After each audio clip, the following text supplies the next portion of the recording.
All right. What's going on? Facebook Live. I feel like we should we should do like them old people do who not used to social media and be like, oh, we live, we got any viewers? But being that we are on the time clock, we're gonna kick this thing off. What's going on, y'all? Welcome to another episode of Jays and Grays. We are on episode 8. That means we got momentum rolling. That means we're gonna be rich. So only 72 more episodes, and this thing gonna blow up. So if you ain't watched it, if you haven't watched up to episode 47, kiss my ass. But anyway, I'm just playing. I got my co-host with me, Mr. Dave. Tell him, Dave, say what's up, man. What's up, man? What's up? We on episode 8, feeling great. Episode 8, and we feeling great. And we got a special guest in the building, one of our good friends. We go way back, at least 11 years. I watched her grow from a young woman to still looking like she's only 13. Brandi Denise, say what's up. What's up? Ain't changed a bit. You gotta do the host they give the women. They be like, you want to hear some ladies? Some ladies, female perspective. Yeah. Ladies, make some noise. I know you would hate that. No, I'm not. You had another woman on the show before. Okay. We had Niche on the show. Oh yeah, we did have Niche. You know, Holton Hamilton don't let no women come on the show. Shut the hell up! I can't wait till we see each other again so I can smack the shit out your ass. I'll show y'all what a Holton. You know what? Y'all want me to come on this motherfucker with a kufi and a goddamn dashiki? Your ponytails. I gotta find one though. Oh yeah, this is good enough though. You know what I'm saying? Motherfucker like this though. I like the little. Who likes that? David, give me some of that beard oil you was trying to put on before the show start. You know what I'm saying? I don't got a lot of grays. Oh, what is that, Dave? Give your shameless plug. Come on. They haven't sponsored that shit, but this is something that I've been thinking about using called Tint. Tint is I just dip it, apply it. You know, I don't like to use. Why do you use it right now? Can you tell us why do you use it? Because sometimes you go on auditions for stuff, and you know, you don't want to look too old as you go on the audition. No, you like describe that horribly because you just dip it and you put it on. Okay, so it's dye. Yes. He's putting black powder on his beard because he's insecure about his age. Well, I didn't say all that, but it's like, you know, when you get charcoal and you just like rub it on stuff, he's like rubbing charcoal on his face so he can get younger roles. Brandi, what do you use for your mustache? This nigga is like, you are on one today, bro.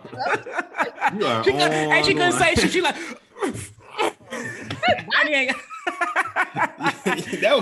that was so rude. Brandi ain't got no money. We talk shit on here, Dave. I'm so tired of you and you just you've been acting real nice lately, Dave, and it's starting to trouble me.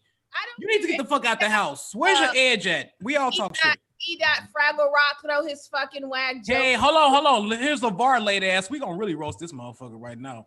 We just admitted LaVar Walker to the podcast.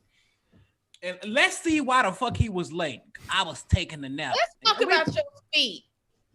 What? Let's talk about him. Can't nobody see him? Can't nobody see my feet? But I will find the fucking video. Like, don't talk about. I got the perfect picture. I got the perfect picture. What picture? Wait a minute. What picture? Remember the other night? It was me, you, and Rob. And we was like having old pictures of like us hanging out back in the day. You fell asleep. Dave, you fell asleep, blacked out in your bed, in the back, the bottom of your foot. First off, that was years ago, and second of all, that's fighting dirty. That's fighting dirty. Hey James, I just admitted LaVar to the room. So, did you see that or what?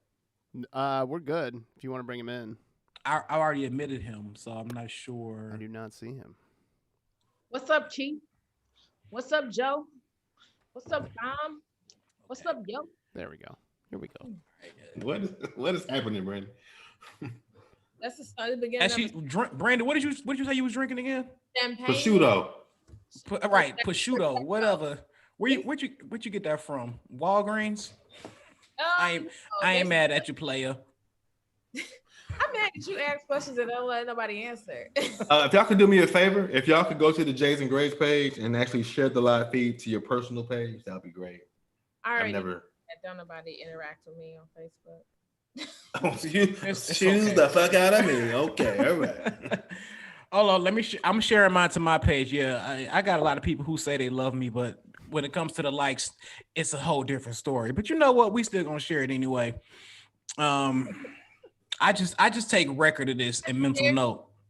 I've been saying when I blow up, y'all can kiss my ass for like 17 years, but it's gonna happen. Let me see. What's the first thing you're gonna do once you blow up?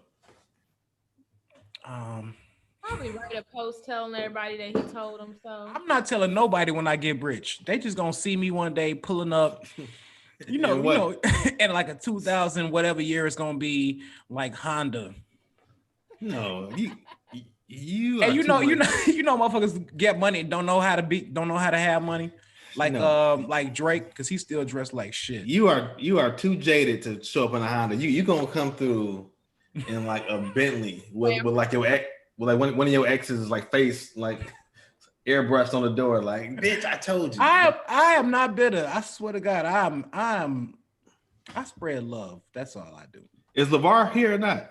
I don't fucking know. Hit him up again. He's in the room. What's going on? He's not in the Zoom. Oh gosh. Anyway, yeah. This is the greatest segue into an HBCU podcast. I hope that you're editing all of this out because this whole top 10 minutes is ghetto. What? Well, guess what? Well, that's what the fuck this is. Raw, uncut, J's and Grays. God damn it. This ain't no politically correct shit. We keep it 100. The fuck this is the ghetto show. We keep it 100. You know what I'm saying? It's a little rashness, but it's a lot of intellectual conversations, which we're going to get into here shortly. You want me to wear a tie on this shit or some shit, Brandi? What? That's the one you start talking about. Do I need to put on my bow tie and my fake glasses that I wore last week? That was like pretty uncomfortable. You wear fake glasses? Sometimes. Why? You know what? We had this conversation like because perception is people's reality. That's why. I can't dye my beard, but you can walk around looking like a fake ass professor. Well, I'm still pretty smart, but yeah. Mm-hmm. Guys, yes. So we have been kind of catching up. This is what we do when we get together, man. I love these two people, man. Me, Brandi, and Dave go way back. Oh, we love you too, Eli. Sorry. Shut up. But let's talk about what's been going on since we had our show last week. So we've had an inauguration that Trump did not go to, but Trump said, you know what? Y'all think I ain't shit. I'm going to show y'all how nice I am. And he pardoned, how many people was it? He pardoned 158 people he pardoned. So basically, if you didn't say anything bad about Trump or you publicly endorsed him, he basically said, you know what? I fuck with you. Did he pardon R. Kelly? Remember that. No. Did he let R. Kelly fly? I don't think R. Kelly even knew who was the president for the last 4 years. But anyway. Okay, so he pardoned 73 people and commuted the sentences of 70 others. Okay. What's commuted the sentence and pardon? What's the difference between that? Can somebody tell me what that is? Who knows anything about like I have no idea what that means. I can't even tell you. I'm sorry. So we got to figure out, James, if you can Google what's the difference between commuting a sentence and pardoning someone. Sure. Maybe it means like he reduced the sentence or some shit. I don't know. That's what it kind of sounds like. I think commutation means you acknowledge that you did the crime. And hold on, we got Lavar Walker. Lavar is in the building. Lavar, say what's up, man. Yo, what up, man? Dude, I had dozed off, man. We said your old ass asleep, bro. I said it's 10:30 your time. I'm like, dude. But we got weird but you still got on a hat, a fresh tee, and a chain on. But you know what? I'm glad that you dressed up for the podcast and you came presentable. Time out, Enoch. Do we need to log off and come back? Because right now the images that people are seeing on Facebook we're straight. All right, never mind. All right. This is the real shit here right now, man. Yeah, I'm not getting the edited version. Y'all getting the. Right now. All right. Welcome, LaVar. What's going on, bro? Yeah. LaVar is muted. Okay. That's how we roll here. Hold on, you gotta unmute. All the technical stuff that's happening. You need to be doing that, James. I don't have control over the mute. Oh, Unmute yourself, Lamar. I said LaVar. All right, I'm unmuted. I was trying to pull this up on my laptop, but it's tripping. well, it don't matter as long as you here, man. We glad you came. What's up, LaVar, you said you were asleep. You weren't watching the worst versus battle of all time? Boy, I fell asleep on this shit, man. Because I talked to you earlier. You was like, man, I gotta watch that Ashanti. Bro, I was sleeping. I was sleeping. All I could hear like it like their little voices in the background was just, it really gave me good rest. All I hear, ooh, baby, like it knocked me out, bro. Like, is there any song that Ashanti or Keisha Cole sang that people were like, oh, this is my shit? Because like I know when they had the Gucci and Jeezy verses, like it was at least like 12 songs that I got hype off of. But it's not one Ashanti and Keisha Cole song that I would like, oh damn, I remember this one. It's not one. Well, I just look at this shit to have something to talk about on my videos on Facebook and all that. So I was trying to find a moment, but I was out, bro. And if we can real quick, because LaVar, we were kind of talking about like how the comedy shit has changed up versus like stand up to different avenues of it. And if you could like quickly give a small just take on what's it been like having to maneuver and kind of like grow past the stage, and because you've been getting a hell of a following on Facebook and Instagram. Well, so you could just talk about that real quick. This year has been pretty cool. I mean, that's just been my goal because I want to build a fan base, and in 2020, 2021, dude, how else do you get in front of people? How else do you get their attention? You got to have a fan base. Gotta have a fan base. It's very important. So just using the social media to, garner attention. Attention is money. So, I want to have a big enough fan base so I can sell tickets and merch and, tour, man, and make this a profitable business. Shit. It's two things you gotta have. You gotta have a fan base, or you gotta know how to twerk. Other than that, you good to go. Yeah, but if you're twerking without a fan base, what are you doing? Somebody gonna follow you. It might be a whole bunch of thirsty motherfuckers, but you're gonna get a following though. Them numbers is gonna get up. Bro, I just don't, I've had this conversation so many times before, but I just don't really see like, I mean, what do you do now as a comic, as a comedian? What do you do? How do you sell the ticket? Yeah. How? Fire ass tweets. Because being funny ain't enough. Just being funny on stage, that shit ain't enough. Yeah. I think like before the internet got real heavy, I think that, stand-up comedy was a thing people come out and see. And it's like, man, we're gonna see this guy that's gonna make us laugh. So like, who's this guy that says gonna make us laugh? Let's go see.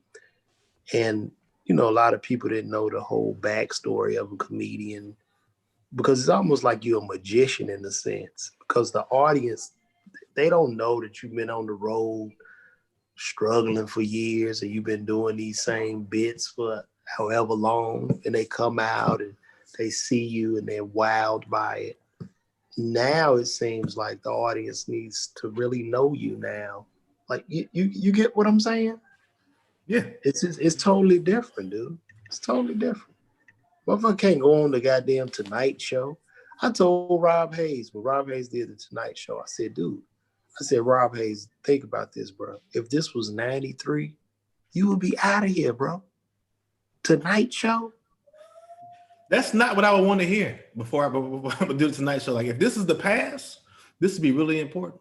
But go out there and kill that shit.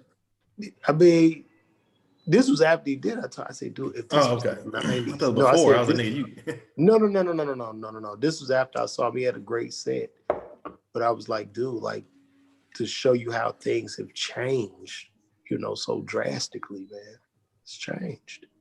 So you have to adapt. That's the only thing you can do as a comic. You gotta adapt.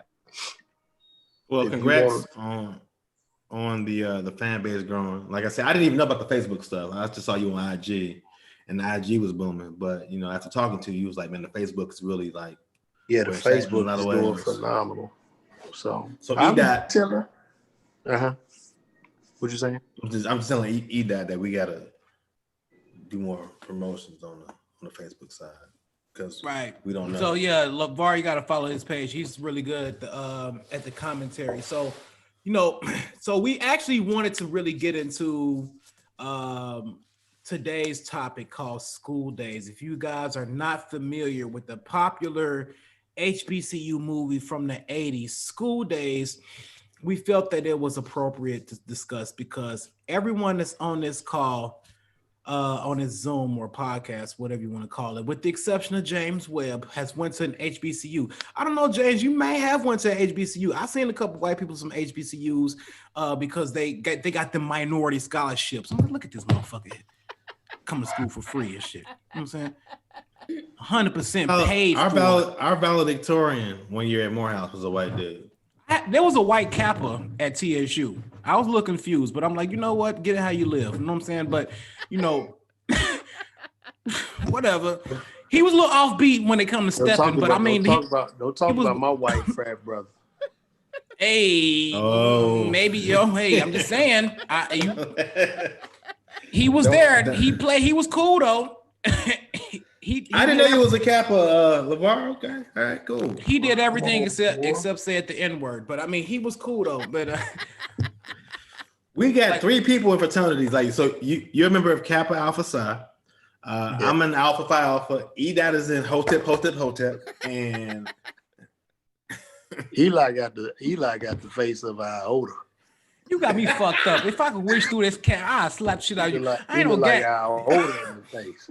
And whatever. Then you only smash Sigma Gamma. No, I'm sorry. You about to have me go out and get us in trouble. I'm like, please shut your mouth. I'm only attracted to Zetas. I love the Zeta ladies. Oh, come on, chill out. Hey, I love the Zeta. I'm just bullshit. I'm bullshit.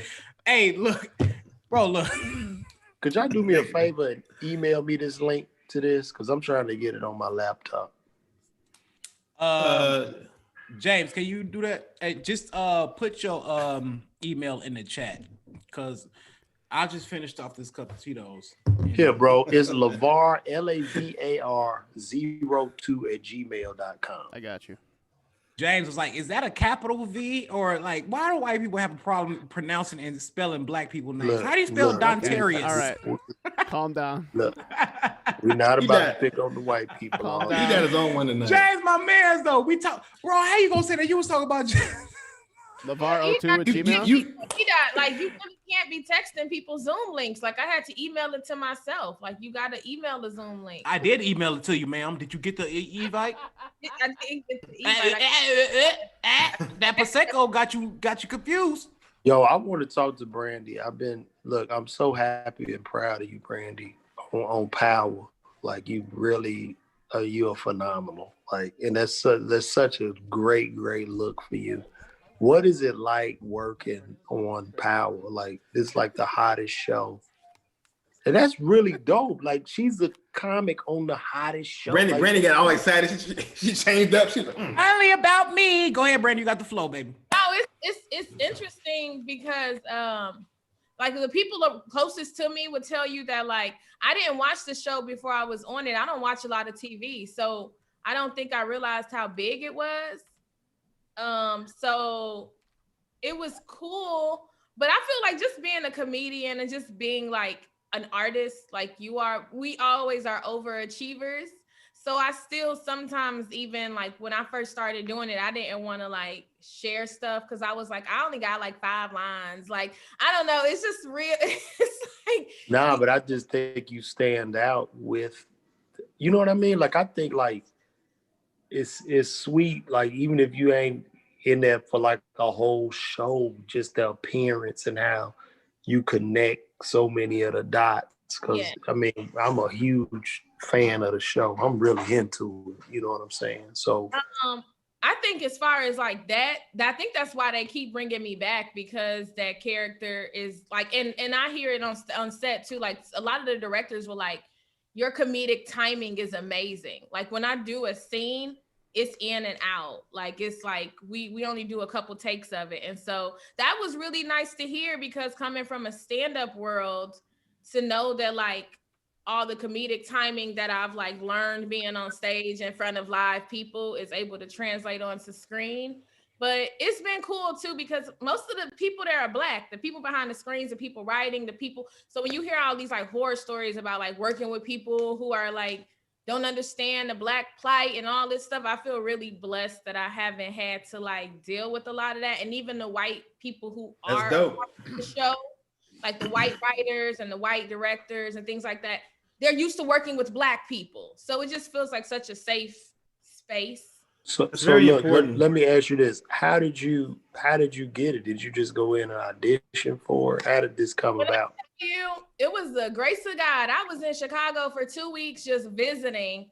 And I was like, let me come back to LA because I had been gone for a while. And so I hit up my manager and was like, I'm back. She was like, well, I got an audition for you. I was with her for a year. She only got me 2 auditions. One was for the this gospel movie, and another one was for Power. And she was like, well, if you do it, they want you to like fly there and be there and like be a local talent, because they couldn't find somebody in New York. And so I'm thinking like, I didn't even know what Power was. So I'm just like, okay, whatever. So I'll do it. I actually went to go do Billy Sorrell's and D-Lay podcast, and them niggas was playing around, taking too long, and the camera was set up. So I was like, well, I got to audition. Can somebody record this? So they recorded the audition, and then like 2 days later, they were like, oh, you got it. And it was crazy because like to hear that I didn't even have an agent at the time. And then to hear like they couldn't find a person in New York, and it went to me, and randomly I did the audition because I hated auditioning for shit. It was just real. Oh, I hate that shit so much. I hate that shit. But congratulations to you, because that is like, I hate it so much that I turn down shit because I just don't want to do it. I've stopped doing that. You stopped doing what? I've stopped turning things down, because here's the way I look at it now, because since then I've been able to audition for a lot of like series regulars and just like bigger parts and things like that. Now I audition for everything. I just auditioned to play a stud in the Issa Rae show that's coming out. And like, I'm definitely not a stud, but now at this point, it's just kind of like, let me see if I could become this person. Now it's just like free practice. So set it off. There you go. Dope, yeah. That is so dope. I'm happy. Now, are people recognizing you? You getting recognized in the street? Sometimes when I do like shows like this or other shows, but like when I go to clubs, like when I started going to like comedy clubs and stuff, people would come out because they were like, oh, it's Epiphany from Power. Now, the place that I got recognized the most, which kind of shocked me, was I went to the strip club in Miami. I knew it was in Florida. It had to be in Florida. It was like, bitch, you are a hero. You us, you. And the funny part about it is my character's a stripper, but she never strips. But like, yeah, when I went to the strip club, they gave me like a VIP section, a bottle. They gave me money to throw. It was girls trying to get me lap dances. It was so weird because I'm still. Wow, that's so dope. That's a blessing, dope, man.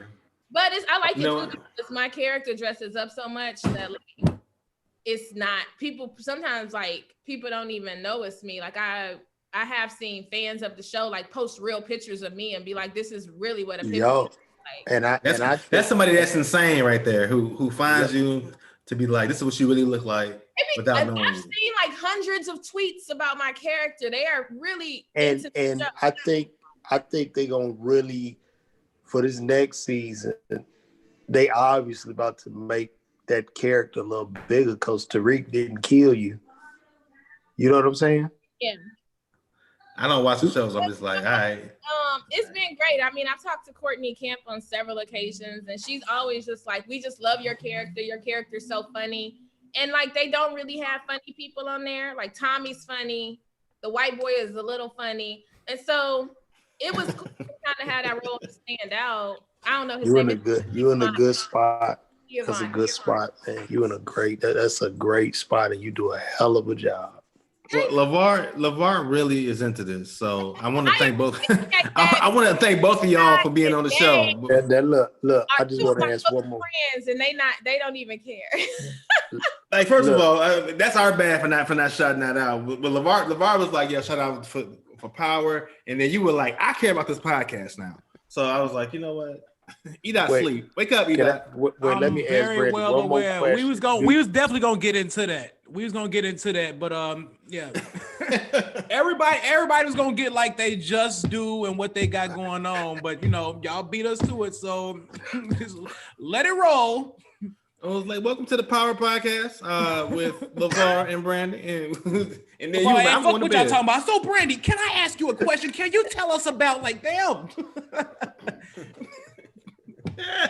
Welcome to the show, both of y'all, man. For real. Like, hey, did y'all email me that link? I'm tired of holding this phone. It was Lavar Walker 202 at Gmail. No, man, Lavar LAVAR 02 at Gmail. I got you. That shit got sent to LeVar Ball. He's like, oh my god.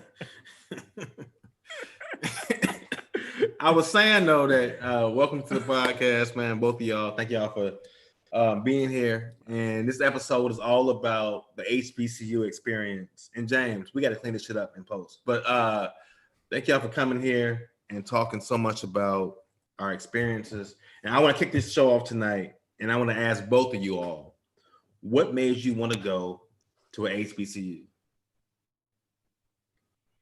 Okay, I just want to say you don't have to clean up all my background history and post all my. No, it's not that at all.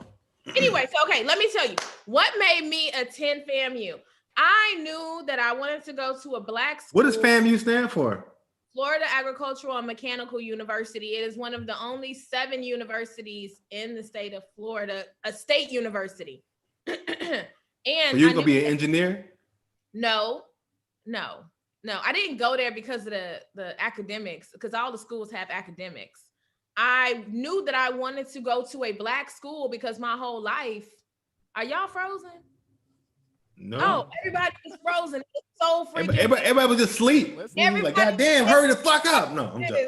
That was so weird. No, but I was raised in a predominantly white school. In my graduating class, it was only 5 Black people. It was just always white people around me. And I just knew I wanted to go to a Black school. And so I was looking at like Spelman. I was looking at Howard. I was looking at FAMU. I knew that I could get the state scholarship. I knew I was getting that, so I could use it at FAMU. And then my mom took me on a college tour, and I went to SET, which if you went to a HBCU, most HBCUs have like a place where everybody congregates. Ours was called the SET Fridays, and I went to the SET on a Friday, and I saw all the Greeks. I saw the DJ. It was just like literally school days. It was just crazy. It was like watching just a mecca of beautiful Black people. They were selling art. They were out there dancing. They were selling, the band was out there. It was just like, what is this, And then so they gave me a tour of that. And I like, once I left SET, I told my mom, I said, I'm going to FAMU for public relations. What about you, LeVar? Can you hear me? You're on mute.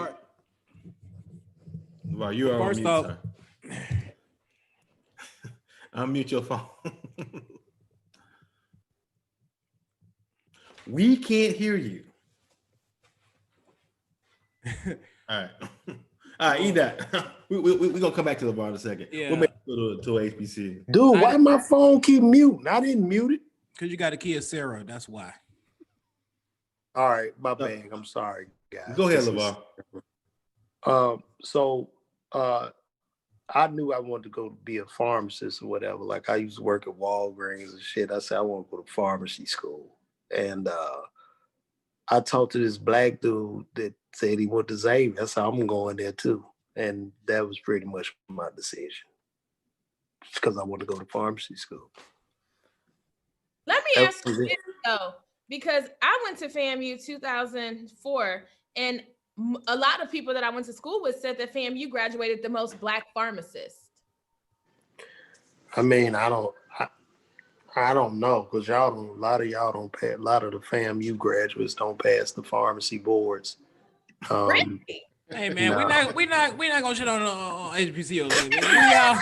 We all black excellence right here. Come on now. Shut your drunk ass up. What you mean? We not.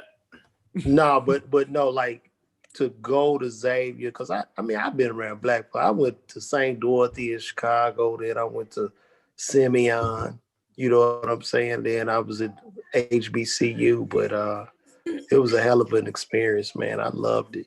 Man. It's, you know what I'm saying? Like it's just such a community. And then going out of ghetto high school like Simeon, I needed Xavier to bridge that gap because I was underserved at Simeon, you know, as far as sciences and math, and they helped me. I couldn't have become a pharmacist unless I went to Simeon. You know what I mean? Based off of my background. So it was a wonderful experience, man. Beautiful experience. Well, I attended Tennessee State University. Honestly, like college was not something that was really talked about in my household growing up. I'm a first generation college graduate in my family, but I just knew I wanted to get away from Ullen. This is where I grew up in Ullen, Illinois. You probably like Ullen, like yeah, it's a small town, but I wanted to leave there. And I actually like put out some applications to a few different colleges like Texas Tech, DePaul, you know, U of I. I'm so glad I didn't go to those schools. But and the only reason, and I didn't even really know much about HBCUs again, because like I'm from a small town and like higher education, not something that's really spoke about. But I went to junior college. And we went to like a college tour, and we went and looked at Austin P, Fisk, and Tennessee State. Austin P was first, and then Tennessee State was second. And when I got to Tennessee State, I was like, I don't need to go see anything else. This is where I want to go to school at. It was on a Wednesday afternoon. It was like 75 degrees outside. They was out in the courtyard. They had speakers, a DJ. They was barbecuing. And I seen all these beautiful black folks walking around. And a lot of women, and I said, this is where I'm going to school at. So that prompted my decision. Thanks. That's wild because everybody's experience is like very, very, very visual. You know what I'm saying? Like in terms of what they did. Like I went to Morehouse. I got there in '99, and my church that I went to. Just want to say it's crazy that you went to Morehouse in '99 because like that's when that song came out, "Represent for the '99 and the 2000." Like you were that year. Like what the fuck? Yeah. You know, I was in a marching band. What song is that, Brandi? Back that ass. Juvenile. Yeah, you got to say that song. Like that's a pretty renowned. Everybody already knows what it is. It's crazy. It's crazy that y'all say that because in New Orleans, let me tell you. So Xavier, I started Xavier in '95, and you know that's when the whole movement was pretty much starting. And matter of fact. The movement. You call that shit a movement? Yeah, you know, the whole Master P thing, Mercedes went to Xavier. That's Mercedes was from Detroit. With the pink outfit. Yes, sir. Mercedes posing on the car, Dave. Mercedes. Yes. I remember Mercedes being on the yard. I remember her first coming in as a freshman because she was 1 year under me. My apartment I lived in, 2 doors down, Cain and Abel, them twins, they went to Xavier too. Them identical twins. Sons of Funk? Cain and Abel. Oh, that's right. Yeah, they look. What is Sons of Funk? What? That was part of No Limit too.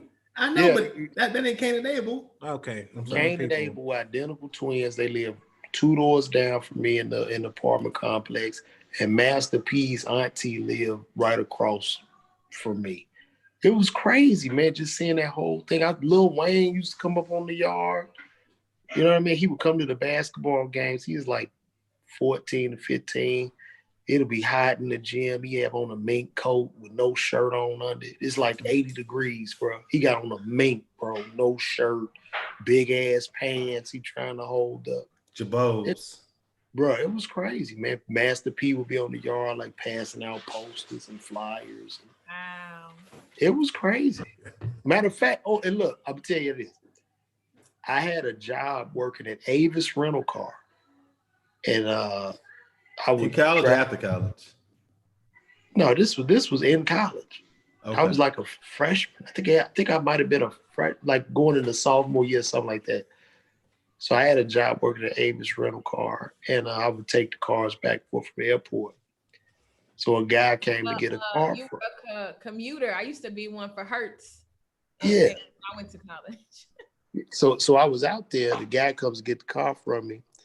He was like, yeah, man, I'm a rapper, bro. I got a song. I got an album coming out called 13 in the Chamber. And that guy turned out to be Mystical. So it was like, I saw all of this, bro. It was so crazy, dog. Like, it was crazy. Just seeing all that happen. Mystical was probably one of my favorite artists out of No Limit. Yeah. No, it was cool, man. Like, you know, we didn't really have, you know, in Nashville, it's not a lot of like famous. I mean, we saw Young Buck sometimes, but that was pretty, you know, G Unit was really like flourishing around the time that I was in college. I went to school in Atlanta, and when I tell you my senior year of high school, I came down for spring break. They rolled out the red carpet for the prospective students. It was called PSS, Prospective Student Seminar. And they brought us out, put us in a hotel. And they had a celebrity basketball game with like Matthew Johnson, Terrell Owens. Took us to the mall. I met Jay-Z.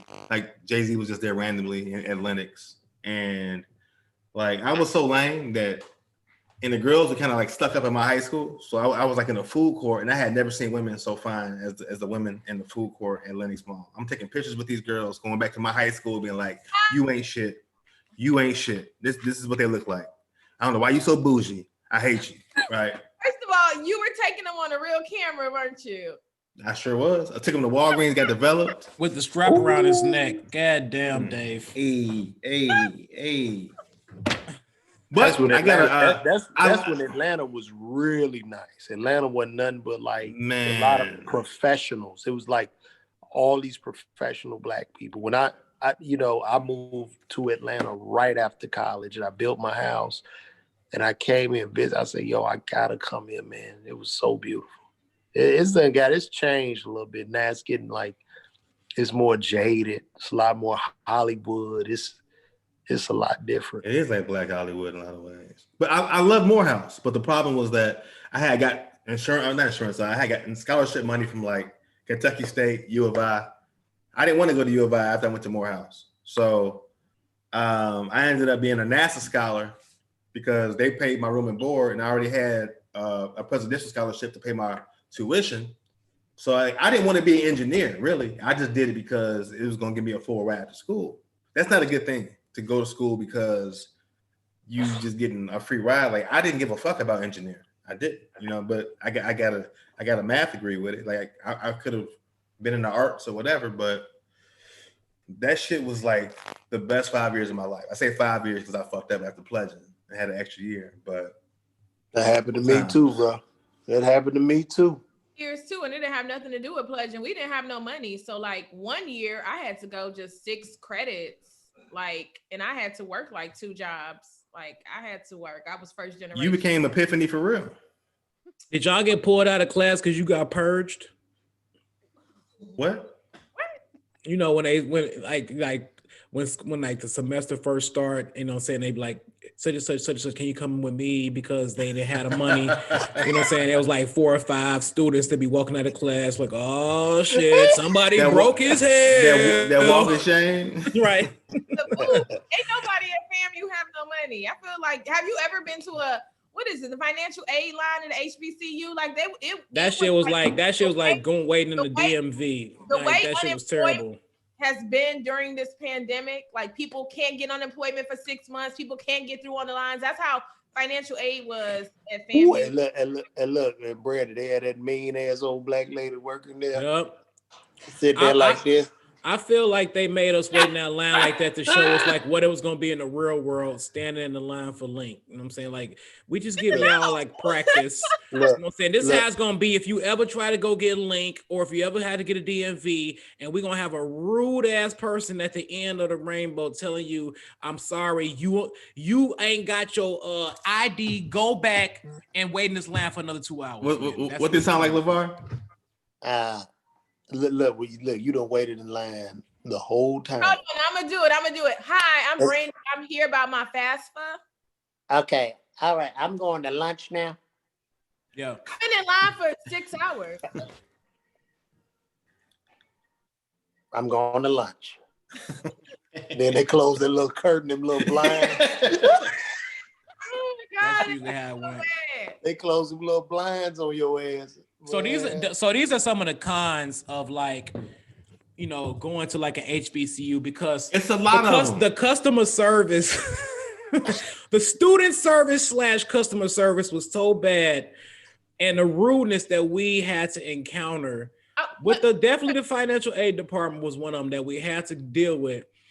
But a lot of us, you know, we ate at the calf at TSU. They call it the calf, and then we had the it's a calf everywhere. Yeah, and then we had the Pizza Hut. We had a Pizza Hut and the Burger King in our.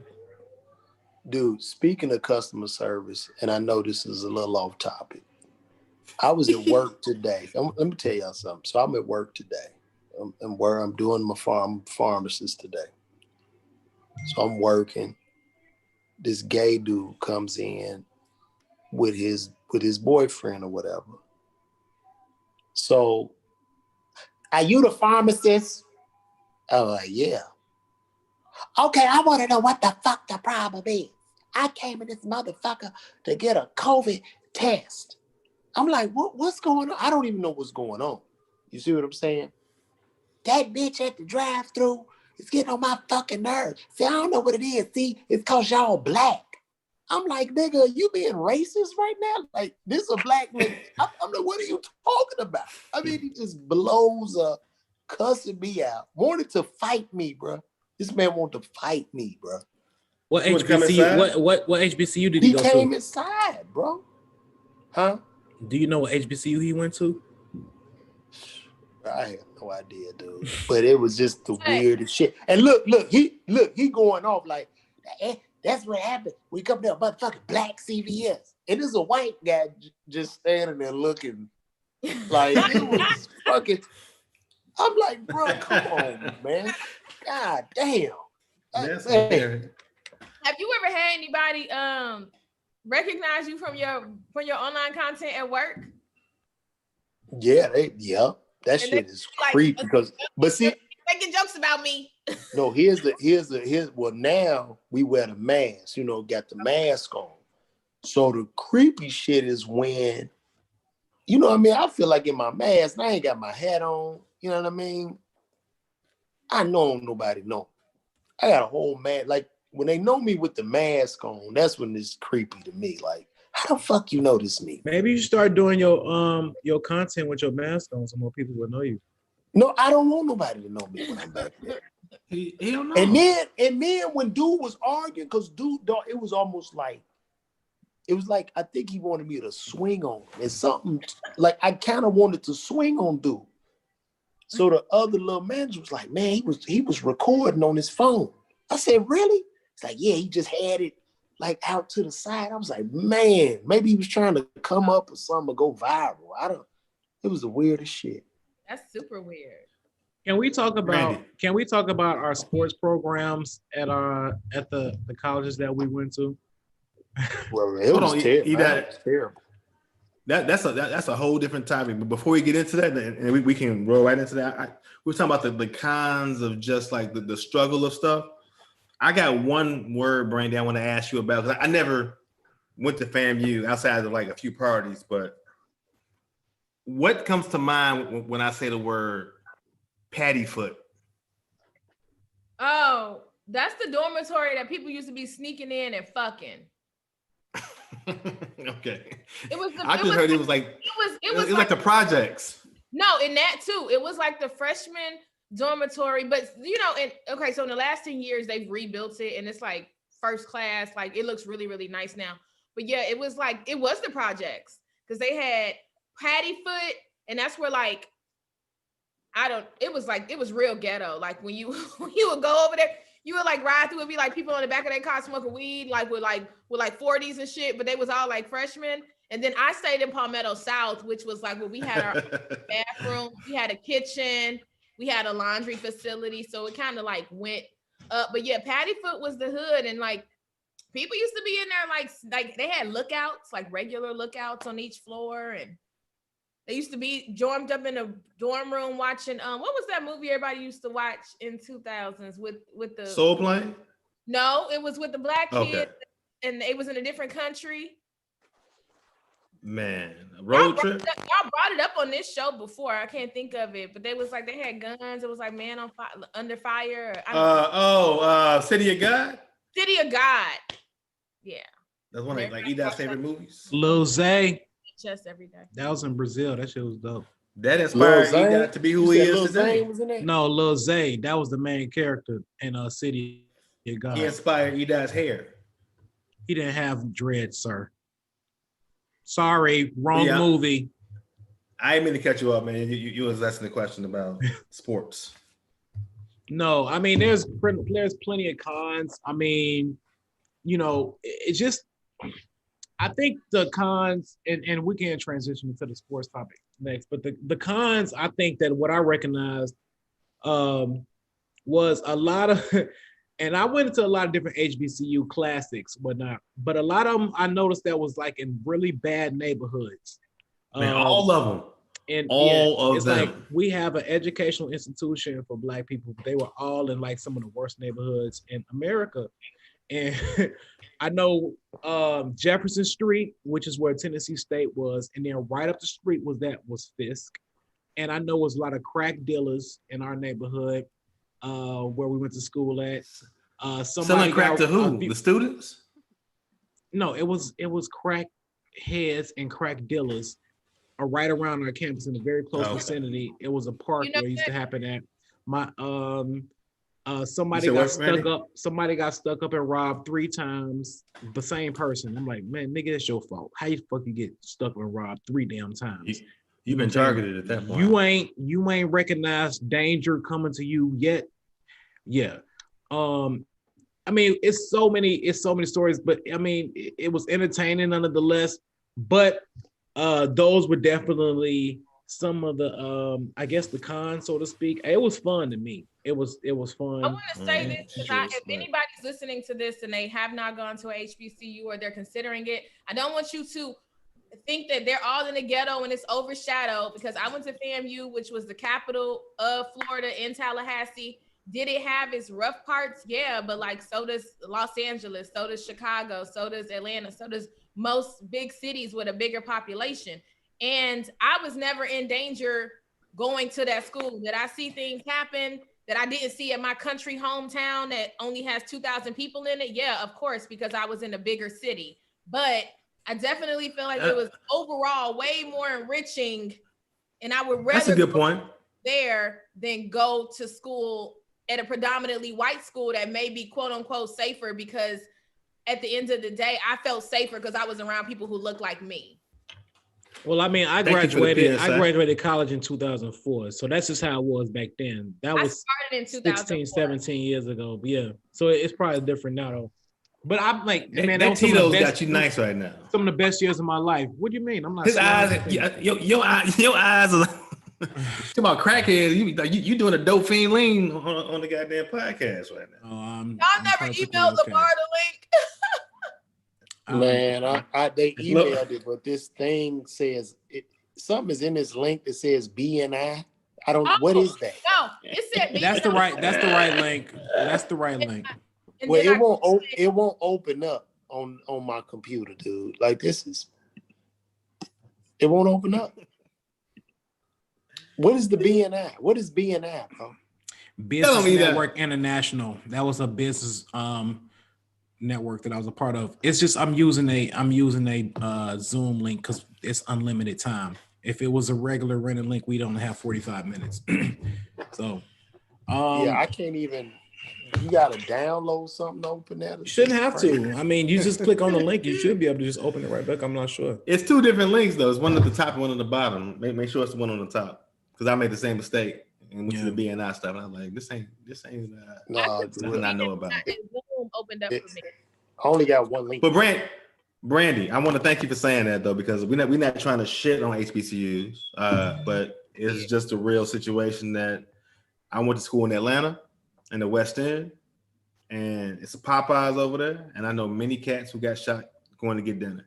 I mean, one dude died, like not even trying to be funny. So it's like, it's. Well, I mean, we could like share a lot of stories. I got countless stories of going to an HBCU that was so fun. It's some of the best years of my young adult life. I wouldn't change it for nothing.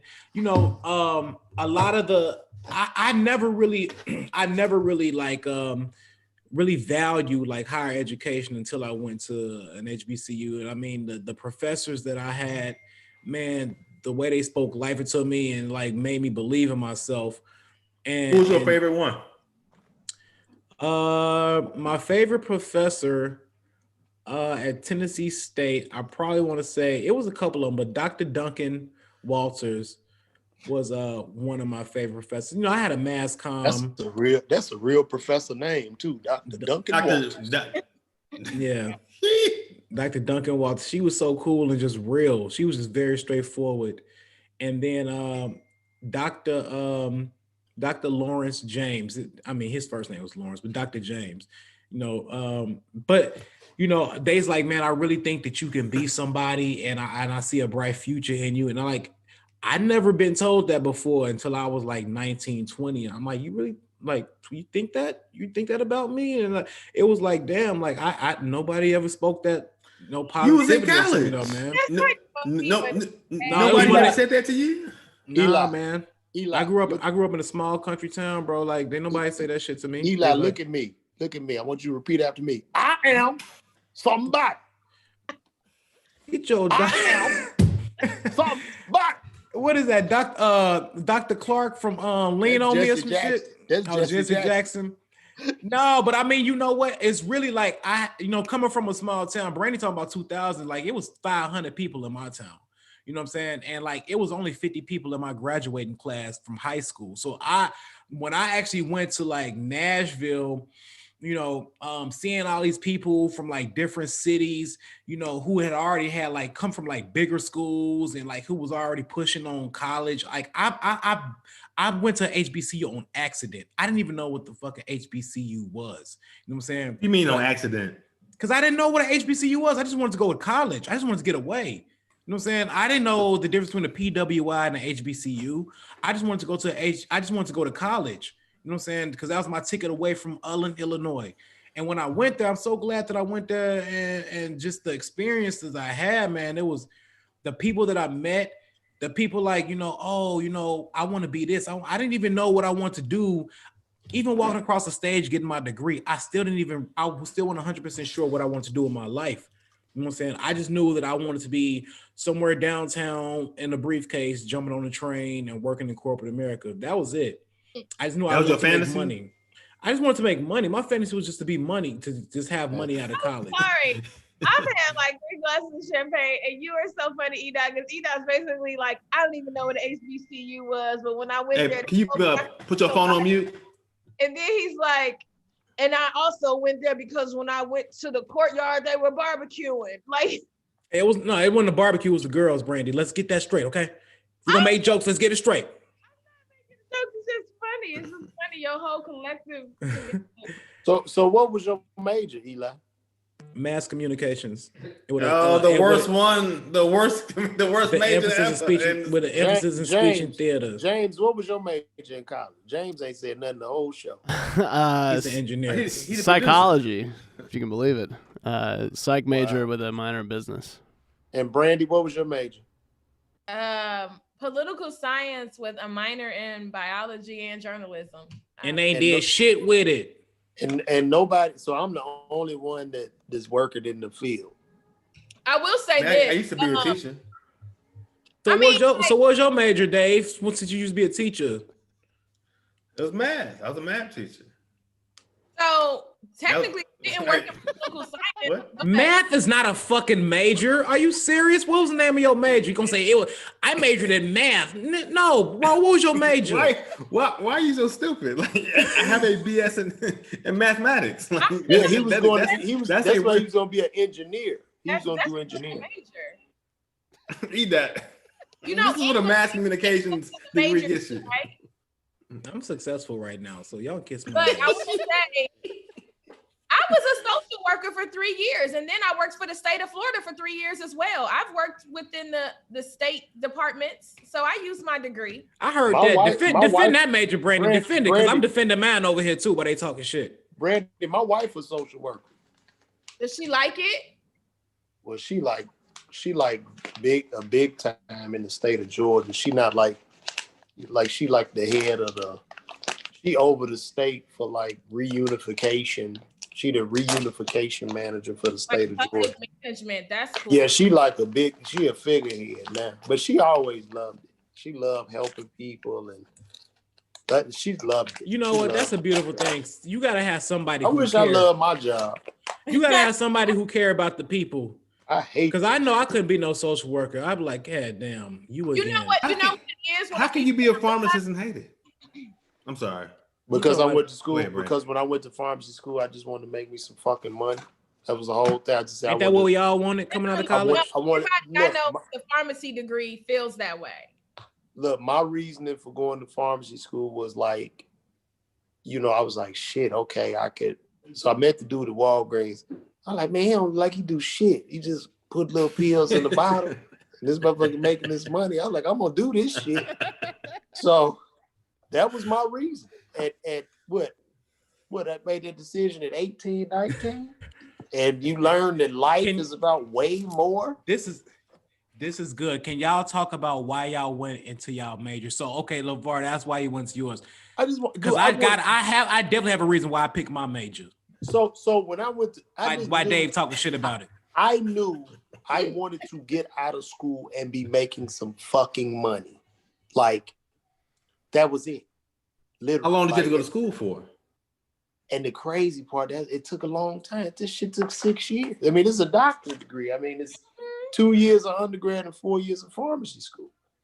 But once I got into it and got into the sciences and all this shit, it became a challenge. And I just kept going and going. And man, you start working. And when I got out of pharmacy school, there was like a huge demand for pharmacists. So they paid me $20,000 to move to Atlanta.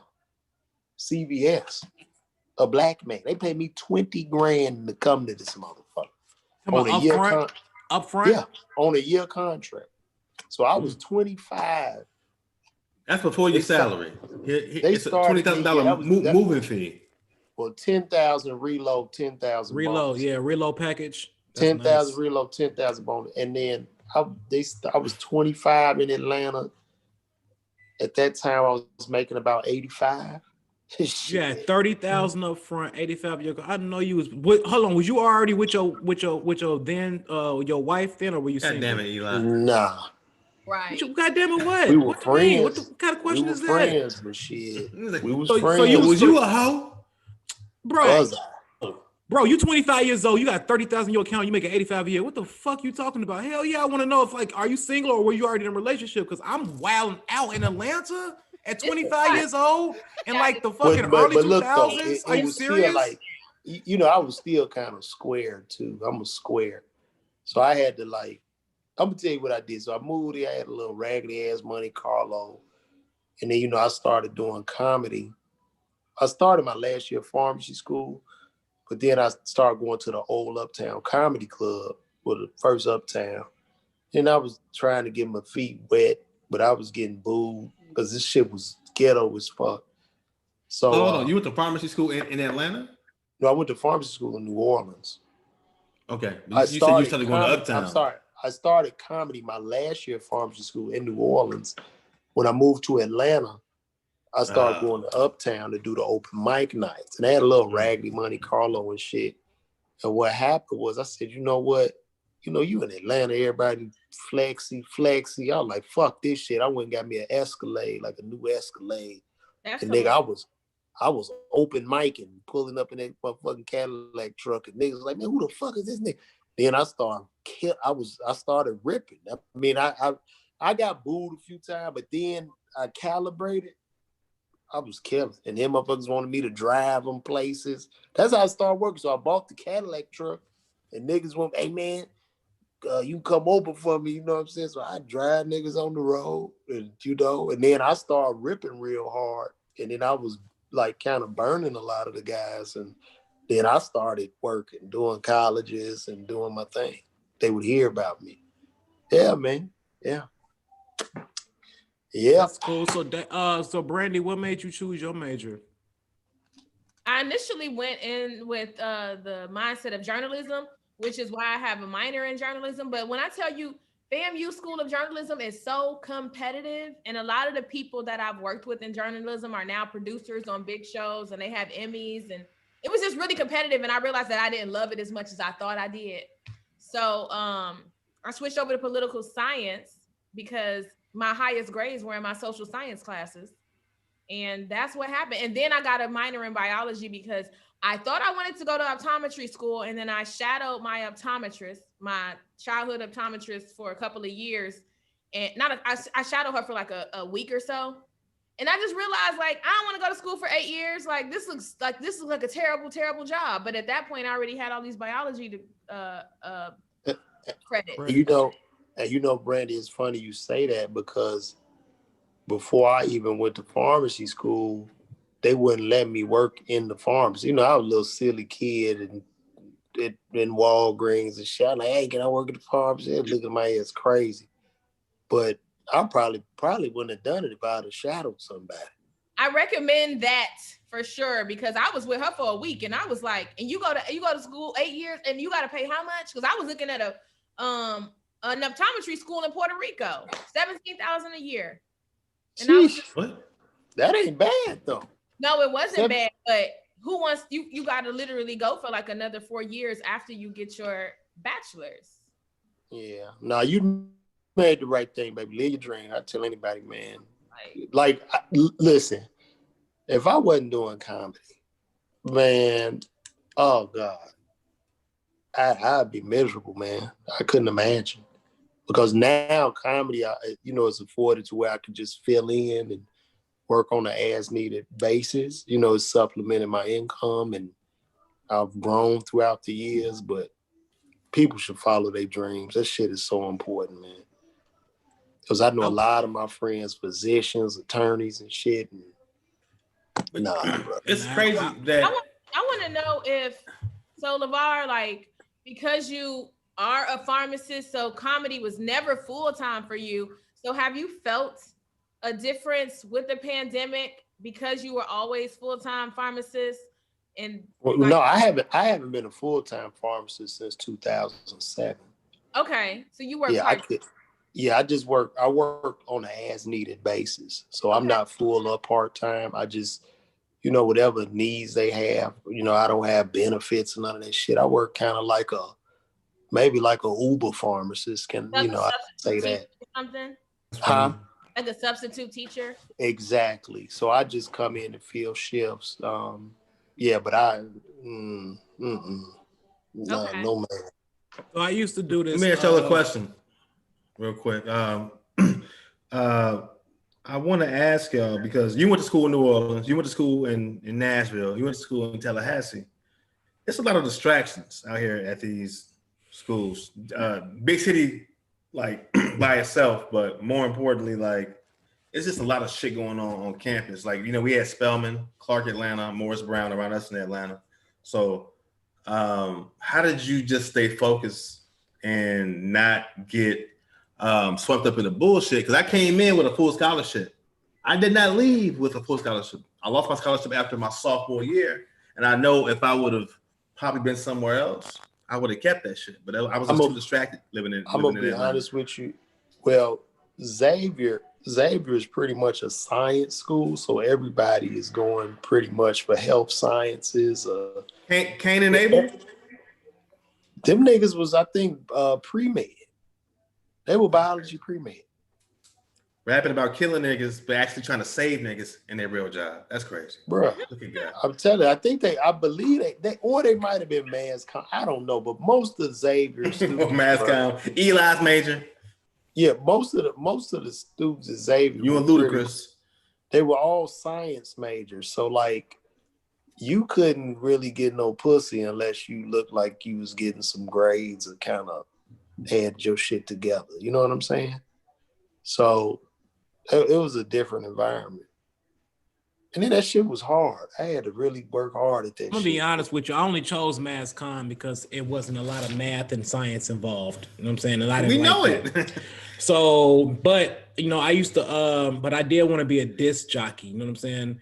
And so like that's why I interned. Here we go. I wanted to I interned at like one of the hottest hip hop stations in Nashville. It was like the GCI in Nashville. It was Cumulus Broadcasting in 92Q. I interned at one of the hottest hip hop stations in Nashville. It was two of them. It was 105.5 and it was 92.3 Cumulus Broadcasting. Anyway, but I had interned there. Yeah, I know she's trying to treat my life. Get the fuck out of here. So I used to have this radio show at our station on campus, and it was called Amp After. I named it Amp Afternoons. That was the name of my show. I had the autonomy to do that. And my DJ name was Butter Beezy. Can you believe that? Butter Beezy. And I still remember the slogan. It was like, what's up? Welcome to Amp Afternoons with your boy Butter Beezy, aka Be Easy. Hey, Be Easy. And I interviewed a few rappers. I interviewed a rapper from Florida. I can't remember his name. Let me say it again, motherfucker. Butter Beezy, aka Be Easy. Hey, Be Easy. It's 2 o'clock Amp Afternoons. But anyway, I interviewed one of the most popular disc jockeys in Nashville at the time. It was DJ Taz. And we was talking, and I'm like, yeah, man, I think I want to be a disc jockey. And like, I asked him how much he made a year, because that's what I want to be out of college. And I don't know why this nigga told me that he made $47,000 a year. And from that point on, I knew I did not want to be a disc jockey coming out of college. And that's a hard hustle, dude. That's when I was confused when I was walking across stage when I graduated. I'm like, I'm not about to be coming out of college making no $47,000 a year. And then that's worse, bro, because I think radio dying, bro. It's definitely dying. It's absolutely dying. Yeah, it's absolutely dying. Dude, the only reason I got into sales was because of mass comm. See, mass comm, you go into radio broadcasting, you go into like the news anchor sales, like you know what I'm saying, selling like TV spots and advertising. So that's how I really started my career in sales, because of mass comm, because you could branch off into so much stuff. And I had a sales career for 10 years in corporate America, and I did all right for myself. Why don't you just go to like radio school? I didn't want to do that after this nigga told me he made $47,000. Ain't no more radio, nothing. It was over. 47, I'm nigga, good. Just imagine, boy, Eli be somewhere right now on the Magic Hour. Hey, y'all, this is Eli Hamilton. No, I'll probably be on the quiet. I'll probably be on the quiet storm out like, yo, what's going on, ladies? 2 a.m. We about to play some Keith Sweat. Your body, baby. Face ass. I would have been all fucked up. Everything happened for a reason, though. So, yeah. No regrets this way, guys. Thank you. I just want to say the thing. I'm with Dave. I came in with a scholarship. I think by my first freshman year, second semester, they was talking about academic probation. I had never had that much freedom in my life, and I was taking advantage of it. And so, I mean, obviously, I turned it around. Like literally, I remember my last semester at FAMU, I was taking 18 credits, and they was all like sciences, and it was just so hard. That shit was hard. Now imagine that shit for folk. Imagine that shit for what was that, 6 years? Man, that shit was a motherfucker. I was thinking like, I remember that one was like chemistry, like 2 or 3, and I was just like, it was my last semester, and I was taking 18 hours because I was like, I got to go. I got to get the fuck out. I heard the class that people like changed their majors on at Morehouse and Spelman was I think it was biochem. Organic chemistry. That's what it was. Organic chemistry. I've taken biochemistry and organic chemistry, and yeah. heard organic chemistry was some of the realest shit ever. That was like calculus 2. And honestly, that's what helped with me determining the optometry thing too. When I saw that I hated it. I see that. That's a carbon.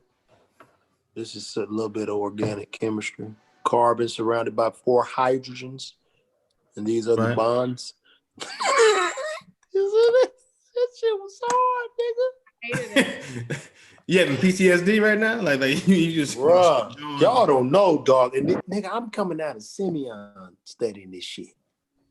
How? You know, how are you able to do people? that? It's a lot of smart people from the you hood. know, let me tell you something. You know the average ACT score at Simeon when I was there?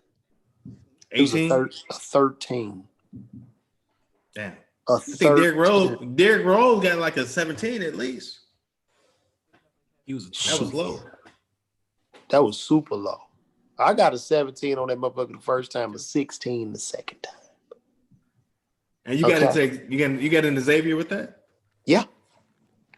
Black college. I did better on the SATs than the ACTs, but I feel you on that. Can we hold on, Brandi? I'm going to cut you off. Like that's a very strong point about the pros and cons of this stuff. So you were able to go to college with a 17 on your ACT? Yes, sir. Like Xavier didn't take me in based off my ACT score. Xavier was about potential. You know what I mean? What was your GPA? I did. I mean, nigga, you be quiet at Simeon and get a fucking B average. You pay attention if you show up to class. Yeah, I mean, I was okay. I was okay, dude. I got it. I got a little more serious maybe my senior year, dude, but when I got in, I guess I showed some potential or whatever, and they, that's how they bridge the gap. How was y'all sports programs at Xavier? I mean, what they had D3 basketball team, NAIA. Oh, they were trash everywhere.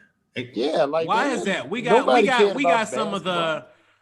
But I'm just saying, like at an HBCU, you got some extremely athletic athletes from the hood, but yeah, we be getting blown out by like 42 points by Chad, Brad, and Jeff. Nah, those D1 schools, those PWI schools, they recruit the best black athletes, and the HBCUs get the scraps. Yeah, I mean, it's all economics and money, dude. Like they have huge endowment funds, the alumni, the contributions pouring in. It's all money. I want to say that the reason I almost flunked out my freshman year is because, like Lavar said, I went to a public school, a very small school. And when I went to FAMU, I felt so behind everyone else. I was like, when did y'all learn this? Like, we would be you were playing catch up. Introduction classes, and everybody knew stuff already, but it would be people from bigger cities. And I don't know if it was just because I came from a small town and Brandi, that's me and you, Brandi. Like I told you, my graduating class was 50 people. I remember calling my mom, like, they know all this stuff already. Look, I had to work so hard, man. So goddamn hard. Oh my goodness. Because it's almost the equivalent of taking the fattest person you know when I got to Xavier. It's like taking the fattest person you know and putting them on a track with Olympic track stars, and you telling this fat motherfucker, you better keep up or die. Right. And you just trying to keep up with all of these top-notch athletes, and you trying to make it around this track. But in Black college, they have certain support systems that can help you. So the one thing about Xavier for me, I learned how to learn. You get what I'm saying? Once I learned how to learn, I did phenomenal. You know what I mean? I remember I took it was some biology class. I can't even remember what it was, but me and 2 guys got together, and I'm still cool with them to this day. But we ended up studying. We would study like 3 days a week, and we had the top 3 scores in that class. So really, you just kind of had to find your group. And I did have a lot of study sessions. That became my thing. I knew that I needed help from others, and I wasn't just going to learn it by sitting in class. Like it was so hard. Like after my freshman year, and they told me my GPA, they was like, if you don't get your GPA up, you're going home. That's real. I almost failed out of pharmacy school, and I had a African, a Nigerian lady was my counselor. That shit was the worst. I went to her office. What? Look at this. What are you doing? You are going to fail out. You are going to fail. Your life is going to. Man, I told the bitch one time. I got out of it. I'm like, I'm already failing. Shit, you. This is no way you want me to kill myself. Like, yo, it was crazy. We when talked about so many. I'm sorry. Go ahead, Lavar. I was gonna say, at what point did y'all decide? Because you go to college, you all this. When did you say I want to be a comedian? This is it. Well, that's a whole different. That shit didn't happen till years after I graduated. I was always like a class clown and like the funniest person out. My group of guys I kicked with, but I didn't know I wanted to be no stand up until halfway after I graduated. And it was right before I graduated. And I told my mom this. I said, I'm gonna get my degree first because I started entertaining it. People would always tell me I should do stand up. I started going to the comedy club, and I think I started going like 6 months before I graduated. So I started practicing my set 6 months before I graduated, and I said I'm gonna get my degree first, and then I did my first set after I graduated. Like a week after I got my diploma, I did my first set. And then I did that for a year, and I moved to Chicago. I got divorced. And I was like, oh shit, I'm sad. But this was after college, right? Or were you interested in it in college? Man, Dave. I watched Chris Rock's Bring the Pain in '96, and I was like, this is what I want to do. But I wasn't a class clown type like that. I was a dude who had jokes and had funny thoughts and funny like sketches and stuff like, but I wasn't like I've always been kind of an introvert, kind of like the shy guy. But in front of an audience, I could turn up, you know what I'm saying? But I didn't naturally just want to be in front of a crowd. But then in moments while I was in front of people, I felt very comfortable. And then being a teacher, I'm used to talking in front of like a bunch of kids, and like it's a very similar thing when you come in front of a classroom. Like you got to get the attention immediately, or they're not going to listen to your ass. They're going to roast you, just like a comedy club would. So I felt very comfortable. When I shows at FAMU, I sang in talent shows at FAMU. I was always on campus on somebody's stage. I was just always hella, like before I started doing comedy, I was hella obnoxious. But I was always a class clown in grammar school, high school. I was always roasting and shit. And motherfucker, man, you gonna be a comedian? I'm like, man, fuck is a comedian. You know what I mean? So when I went to Xavier my first year in '95, I came back for winter break, and people was telling me I was so funny on the yard and I'm doing my thing. And I called my man when I got home in Chicago. In '95, we went to All Jokes Aside. And I told Damon this. Actually, Damon Williams was the first nigga to hand me the mic on stage. At All Jokes Aside, I was 19. They fucking booed me. They booed me and lit lighters, nigga. And I was like, okay, this is not for me. And I didn't pick up again until my last year of pharmacy school. Can you talk about, because like all we know about All Jokes Aside is what we saw from like that documentary, you know what I'm saying, that Raymond did. But what was that club like compared to Jokes and Notes? Like what was the difference between the two? I mean, I remember when I went, you know what I'm saying? So like the shit was packed. I remember it being packed. It was downtown. And who's the host? Damon Williams was hosting when I was there for this particular amateur night or whatever the hell it was. So I go down, and they didn't let me like inside of the club until it's your turn. So all the comics like on this little hallway or something, we had to just wait in until it was our turn. And you just go up and do your thing. But it was like a beautiful club. It was very intimate. It was small. And it seemed magical because after I got booed, I sat in there and watched Corey Holcomb. Like Corey was the fucking man in there. And he was just saying anything. Motherfuckers would fall out laughing, nigga. That nigga sit on that bitch. Nigga be like, shit, nigga. Your daddy name is Philip.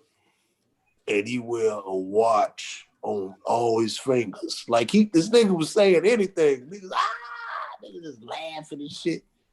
And it was tight though. I mean, I only went that one time. Now, I mean, my career had ended that night. But can y'all hear me? He was born again. Yeah, hey, you fine? Yeah, my career had ended that night. I just went, but it was nice from what I saw. All right. Well, I kind of want to bring the conversation back to the HBCU aspect of it. And I know we talked a lot of shit about HBCUs in terms of things that, you know, we're kind of like the negative sides of it. But what were the positives that you got from going to the school? And Brandi, you touched on it a little bit earlier, but what are some of the things that, like, without a doubt, made you a stronger person from going to this school? The first thing for me was because I had grown up predominantly around, like, my parents were in the military, so I was just always around white people. I had never seen Black people like Michelle Obama. Like excellence. Yeah, Barack came and spoke at the school before he became the president. I remember when he became the president, some people from his cabinet were FAMU alumni, like, and then just like hearing my professors talk about their journeys and the things they had done. I had never been around. So, and like I'm from a small town, and most of the family I grew up around did not go past the high school education. I had never seen Black people doing all this stuff. And I really think that is what brought me to where I am now, because it just kind of made it make sense to me. It's really hard to envision yourself past what you are typically around. So when I got to be around more acclimated Black people and just Black people who were just bigger than the life I had been. So it was like crazy. And that's when I started reading like Wanda Sykes books and different things like that. And I was like, oh, if they can do it, I can do it. And that's really, it's a hook to a Jay-Z song, and it's the realest shit that I've ever heard, but it's so real. And the hook is, you only know what you see. You don't understand what it takes to be. And I felt like that first part about only knowing like what's in front of you, if you can't see it, there's no way for you to think that this is even a reality. You know what I'm saying? So, and you had mentioned something about like the whole mentor shadowing thing. Like, if I wish there were more opportunities for people to see what they could do, like even on a grade level type situation, so that you don't go to college and get your mind blown by the shit that you see. Because I went to Morehouse and I was like, God damn, all this shit exists in Atlanta. I didn't know that. Let me say, you had your gripes about doing colleges. And the one thing that I liked about doing colleges, aside from like the money was good because it was like not a lot of hard work, but the ability to, like, after I do 30 to 40 minutes, I sit there with the students, and a lot of the female students, whether they were Black, white, whatever, they would gravitate towards me because they're like, oh, she looks my age, but she's doing this thing. That was an opportunity for me to kind of shadow them. Like, you get what I'm saying? Like, without me actually being in a real world profession, like, that's something that you can do when you do like colleges and stuff like that, Dave. You could still impress upon those people, not like outside of the stand-up. You could still have like those conversations with them. Absolutely. I mean, it was pretty cool. Like, you know, when, you know, coming, like I said, from a small town, it was really my first like major city growing up in, even though like most of my family is here in Chicago back and forth, but actually residing in the city. And it was like all an adventure. Like, I've always had like a real adventurous personality. So, but I always wanted to like fit in, but things were going to like a Black college where a lot of people like really dance.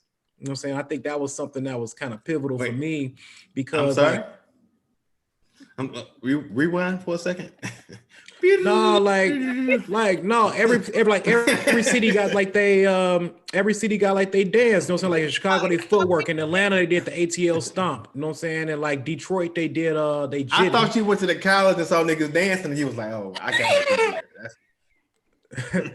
Nah, but it was like, but you know, like at that time, it was like you know, Young Bloods was popular, Lil Jon was popular. You know what I'm saying? It was like rep your hood. And here I come from this small town, and people like, where you from? Where you from? People like, oh, I'm from Miami or Detroit, Chicago, boo. And I'm like, I'm from LA. Like, what the fuck is that at? You know what I'm saying? But it was pretty cool because like just experiencing like different walks of life, and then you know on like Christmas breaks and spring breaks, going to people's like cities and visiting their family and just going whatever like place I never really went to. I think that was the most like enjoyable part of going to college for me, man, because like just to really experience a lot of different cities. Like my first girlfriend, my first love and was in college, and she was from Pittsburgh, and I never even fucking thought about going to no Pittsburgh, but I went back and forth to Pittsburgh, and it was just pretty dope. Like I just condone like going to college to anybody, you know what I'm saying? But like HBCU was like an experience because even like the homecomings was like a family reunion, like a big ass picnic. You know what I'm saying? Like I can't imagine like people not going to an HBCU. Like, yeah, we joke about like the cons, but I'm gonna be honest with you, it wasn't really any cons to me, you know. Sleep. You said what? No. I'm not asleep. Oh. Lavar chilling. He down with sleep. Off that Tito's. Nah, but I mean, just I don't know. Like I said, man, like going to HBCU is like to this day, I'm still proud to say I went to HBCU and I graduated. What's that? 17 years ago? You know what I'm saying? 2000 at the end of 04. You know what I'm saying? Damn. And I still got friends to this day. You know, and it's cool just seeing how everybody really just kind of like navigate through their professional career. They've went in completely different directions of college. And I mean, you could really just kind of, you know, like who would have thought we all went to HBCUs? You know, I never thought I would have got into entertainment, you know what I'm saying? And everything I did up until this point.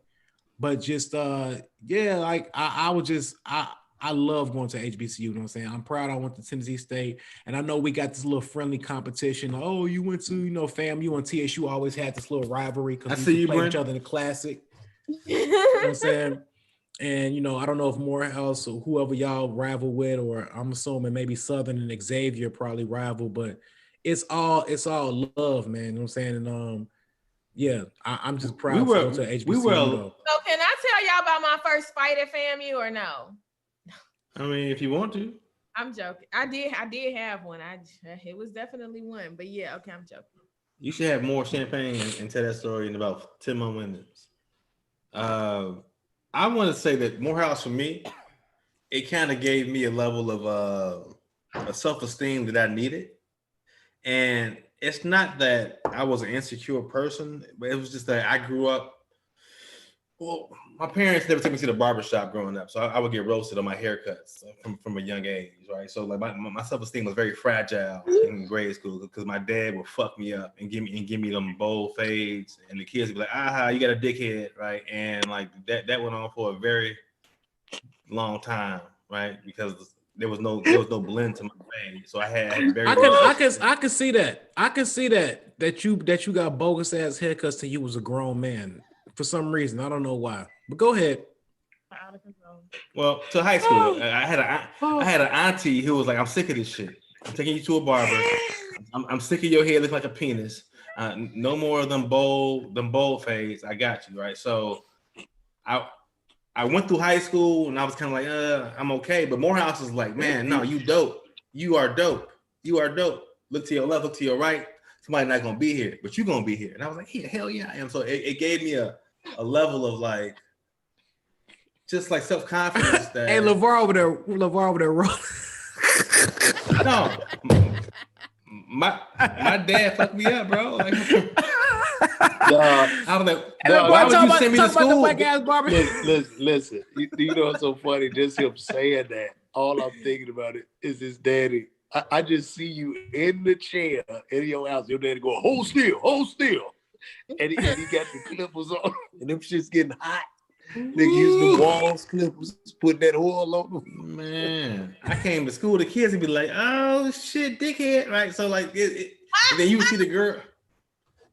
Yo, you see the girl you see the girl you like? I didn't have no gear first semester. Hold on. Yeah, we're not done with this story yet. Okay. So all I'm saying was that you gotta defend yourself. I went to Morehouse and it gave me a level of like just confidence in terms of like who and what I could be. And then like you saw the excellence around you, the people who came from these small places. You saw two types of people: the people whose daddy or mamas were rich, and then they were just there because they had money, and then you saw the people who were there because they had nothing, and they were just there to make something of themselves. Like my line brother is the mayor of Birmingham, Alabama. Like it's crazy to be on a group chat, and I'm just like, yo, mother, like, and we talking, you know, but this dude is doing major, and everybody's doing dope shit. Everybody in their own way. You know what I'm saying? It's so cool to be a part of that and see that level of excellence that you don't hear about in the Black community. You don't. Well, I still hear an echo from somebody. Somebody has two feeds going on at the same time right now. Oh, you know what else was funny? You said, like when they said, yo, people look to your right, to your left. They probably won't be it, but you gonna be it. They do that in every incoming class. There'll be somebody on the podium. Hey, all y'all, raise your hand. Hey, I don't know. I had a couple wake up calls in college though, man. But like, again, like we could all be telling a whole bunch of stories though. You know what I'm saying? But I think the bottom line for me, and you know what? I am going to tell you, this was significant in my life. This changed my life right here. And to this day, I remember like it was yesterday. So I used to sell big weed in college. I was the guy on campus. You know what I'm saying? Oh, shit. I've always been a businessman. So like we used to have like turn up Tuesdays. If you bought on Tuesday, you would get a little cigarello with your bag of weed. You know what I'm saying? And I used to tie it out like a little bow, whatever. Anyway, so I had just got done smoking, and I used to smoke weed in college. I don't even smoke weed no more, but it was with my homeboy, and he was a Kappa, but he was also on a track team. So like we had this dorm director. We stayed in these off-campus apartments, and right we had got done smoking. We had lit up an incense, so she had came in, busted in like she always do, talking shit. Like, what's going on in here? She was mean as hell. Her name was Miss Bass, and she's like, what's going on in here? Y'all in here smoking herbs? I'm like, no, Miss Bass, we just burning incense. Ain't nobody smoking no weed. Yes, it is. And she looked at him. She said, and I ain't gonna say his name. You know what I'm saying? But she's like, what's wrong with you? You got a bright future ahead of yourself. You shouldn't be doing this. You on a track team. You in a very well-respected organization. You better than this. And I'm just standing to the side like, damn, bitch, what about me? You know what I'm saying? She ain't say shit to me. So like, I wasn't gonna be shit. And after that, I swear I stopped selling weed the next day, and I went to the pre-alumni council, and then I went to the career center. I went and bought me a suit with my weed money, and I got a damn intern, and I got a pilot internship with McNeil Ortho Johnson & Johnson Pharmaceutical Company, and that's when I started turning my life around. And that's my HBCU pride story. Thanks, Miss Bass, with your mean ass. You helped me out. Thank you. Oh shit! Nigga, that shit was funny. She just completely ignored the fuck out of me, like I wasn't shit. Like, excuse me, I'm over here. And of course, but a Beezy was smoking. Oh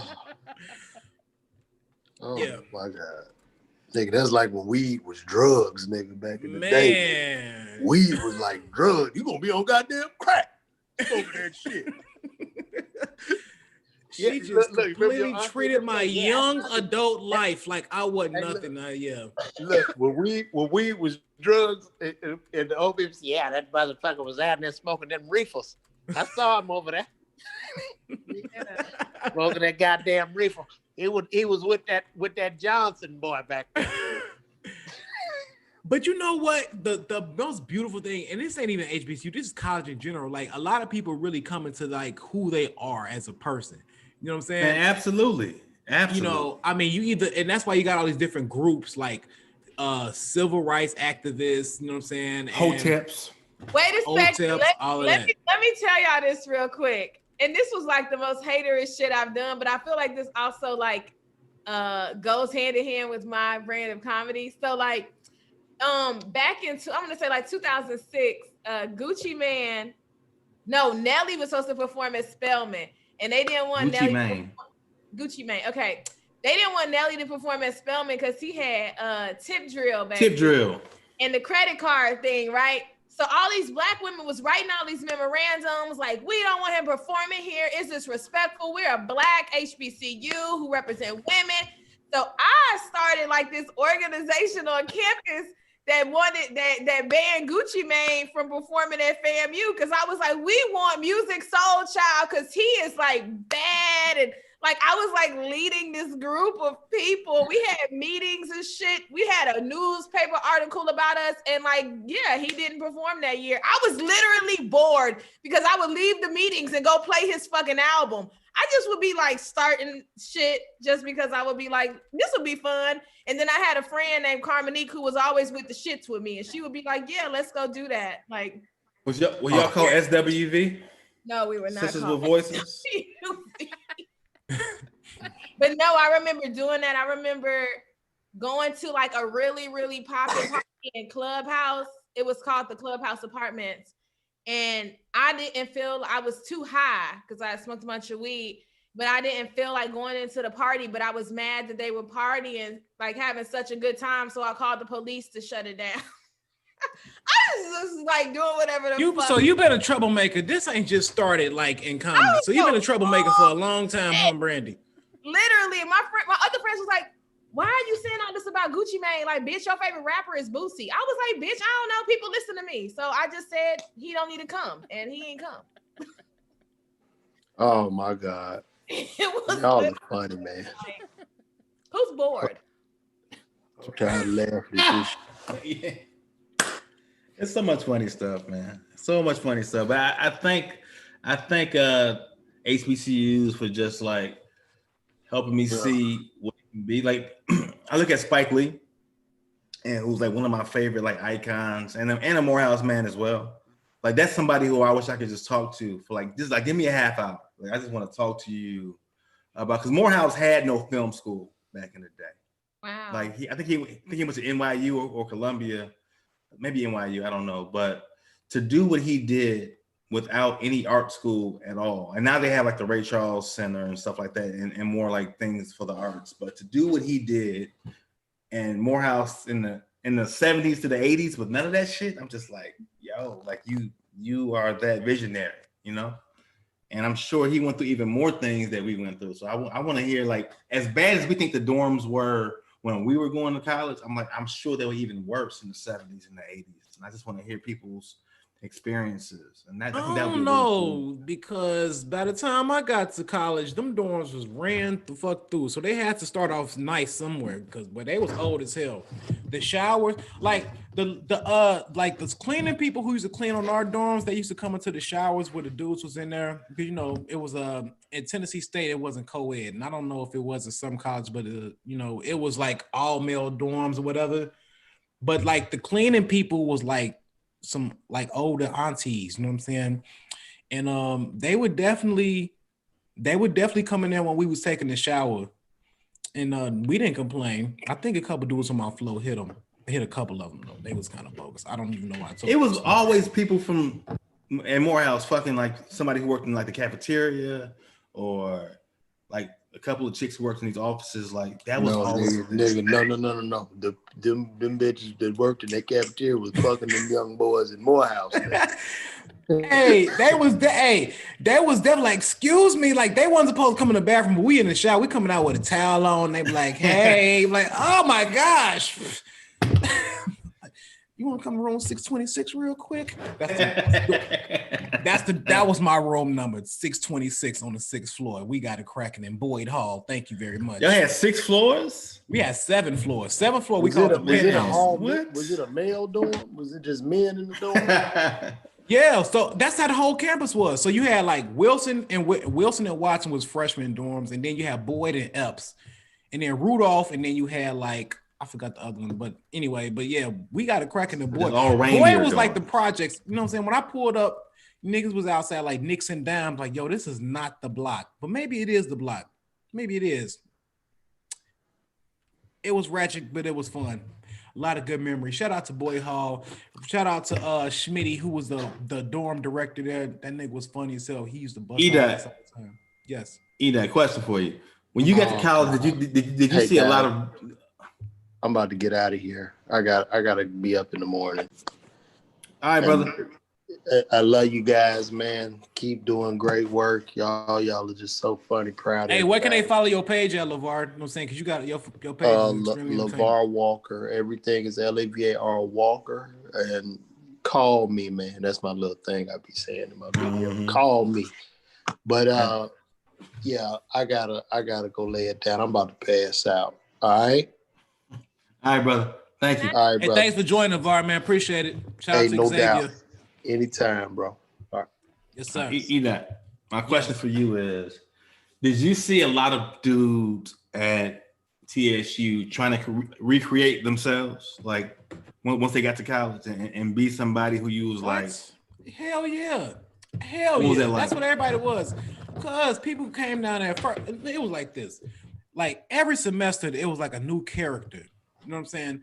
So of the same person? Of the same person. Like at first they came down, they was shy.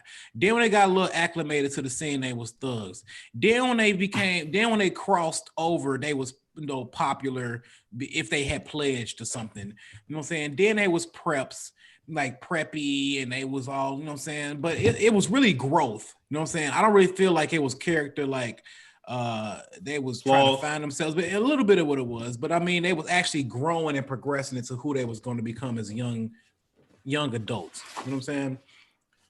But I mean, only thing I wanted to do when I went to college, I just wanted to party and have sex with a lot of girls. You know what I'm saying? And I did that. And shout out to the HBCU. And I graduated, but you know what? But you know what? Talk all this shit you want to. I was dean student every fucking semester. I went to class. I didn't bullshit. You know what I'm saying? I was smart in college. Dean's list. Or I was a dean student. I never, like, what the fuck is dean student? Yeah, I was a dean student. Yeah, dean's list. I made dean's list every semester. Still didn't graduate. What's your graduating GPA? I didn't graduate cum laude. Mine's reached like a 3.2. That's not bad. I mean, yeah, I think I had like a 2.8 as a math. Like, I barely graduated with a math degree because that shit was just. I don't care about this degree at all. But my senior thesis was on Hilbert spaces. I don't even know what the fuck that is now. Like, can you imagine doing a presentation and you have no idea what the fuck you're talking about for like 20 minutes? You just like reading cards, like yeah, Google, right? Like I don't know. And Google, and Google wasn't as popular though. But I could have went in the Dewey Decimal System, whatever. Like I was doing whatever I had to do. I think my advisor, Dr. Brandi, had passed me because he was like, "Man, you a good dude. You been here trying," but he knew I didn't know what the fuck I was talking about. Like I was like, "Let me just go teach these badass kids in East Point." I just needed a degree. I had a teaching job lined up already. At $33,000 a year. Let's go. But yeah, I don't know how I would have been. I don't know how I would have been in Atlanta that young because I was before I even got to Tennessee State. I graduated from junior college and I was already wild coming out of high school. I mean, we got it in, party, kicked it. Yeah, but then like when I went to Nashville, like we definitely partied hard and kicked it and got in trouble and all of that. But like going to a city like Atlanta. And how I was at fucking 19, 20. You keep saying how you were. Like, did you have like nunchucks? Like how wild were you? Were you like a? Why Brandi laughing so hard over there? Dude, that was funny. But you keep saying like, I was wild. Okay, like you saying you was shy, like you was shy and timid. No, nigga, like we did some. I didn't say I was timid. You did say that. You said you was shy, timid. You didn't drink your whole first year. You was a lame nigga. I was the total opposite of that. Yeah. Did you have nunchucks? It was a dude on campus. Like that's what would have made you a badass. Like if you had nunchucks. No, I didn't say like. Are you confusing like wild with tough? I never said I was tough. You know what I'm saying? I said I was just literally when you say it like we're watching like True Life. I used heroin, and then we see these pictures. Then we see Like then we see these photos of you from like back in the day. You just have like a FUBU t-shirt on with like the baggy ass jeans. He wearing Jingo jeans with rope chains. Like, I was wild. I'm like, Jingo jeans. I was so wild. But Post the pictures and back up your claims, liar. I never had no freaking Jinkos in college. Yeah, I had you in had high some school. t-shirts But that anyway, came no, down saying your it was knees. popular in high school though. like you had a pit bull that you were Why fighting. the fuck you even know what Jinkos is while you're talking? Because I went to school with a bunch of people who shopped at Spencer's. But Jinkos was the shit popular back in then. the early 90s. We a little bit older than you, Brandi. when you say I was wild, like I just think like that's like something a pimp would say. Like I used to run a whole house. So what should I say, Brandi? What should I say? What's the politically college correct terms that I should have said? How should I define myself back then? I mean, I don't think that you're as different. We trying to figure it out. As you are then. Like What you mean? I'm 20 years older. I'm a lot more mature and a little chill and a lot more chill these days. You're single. You chase women. I don't. That's all. I'm chasing You get women. drunk and fall asleep on your podcast. I was never asleep on my podcast. Look at all these faulty accusations. Oh my God, Dave! Wait a minute. When you said that in the chat, like I literally had just texted that. I was like, "You cannot be bored on your own podcast. Like that's not allowed." Like they're not letting me talk. I'm like, pull up the nunchuck. Music, can you talk about the Pythagorean theorem in chemistry class and how did that change your outlook on life? Head ass. No, motherfucker, that shit was boring. Y'all, I'm saying, and James, he was the main one talking about, man, can't be talking like that, Eli. Can you talk about how it changed your life? I know. Yeah. I hope that y'all keep all this on the podcast because this is. I'm I'm like, just trying to make some structure. I'm just like, all right. no, we had structure. We deviate. Oh, wow, that's really amazing.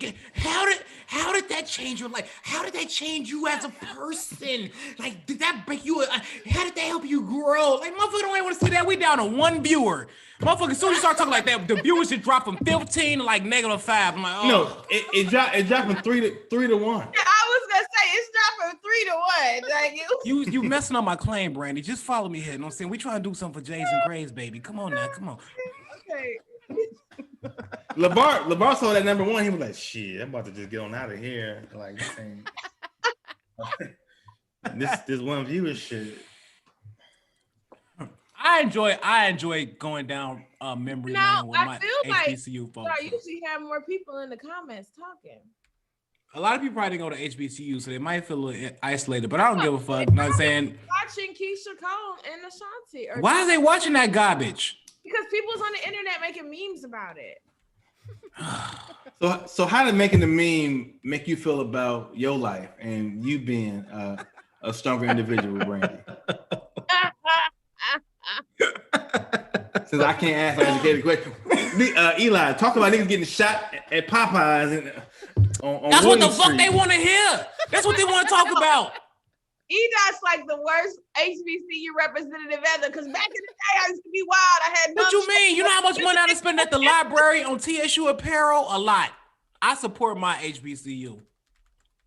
I ain't never seen you with a TSU shirt. I've seen you with some South Pole t-shirts, some other. You ain't some other never bullshit. seen me with no South Joe lying ass up.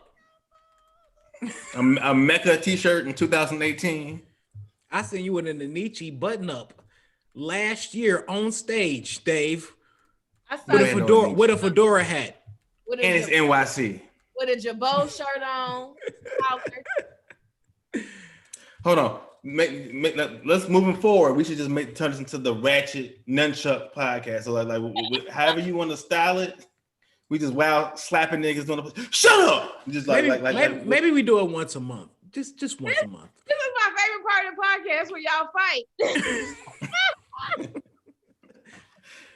We just do it once a the month. entire time. Because like clearly the last episode when we just roasted his shoes for a half hour, that was the best part of the podcast too. And that was just like, if you don't get them moccasins, they so disrespectful on this podcast to me. That Tito's is kicking. That's so right now. disrespectful. I just keep it 100 and rugged and raw. He said that's so disrespectful, man. Why is my internet connection unstable now? What happened? Nigga, why is your tongue unstable right now? Fuck the internet. This is my second drink, and I haven't drank. This is my first drink all week, and I've been working out. You And I'm on this. Is that water in it or just straight up vodka? It's water and keto. I've been on this keto diet all week, and I haven't ate that much, and I'm a little. So yeah, it don't take much to get me a little tipsy. You know what I'm saying? He's drinking half cup straight. Yeah. Is you still on that? Is you still on that bottle of Prosecco or whatever that shit is? You over there drinking? I had 2 miniature ones. I'm done. And Dave, how many drinks you is on over there where you at? How many drinks am I? How many drinks am I on? You know what, motherfucker? Fuck you.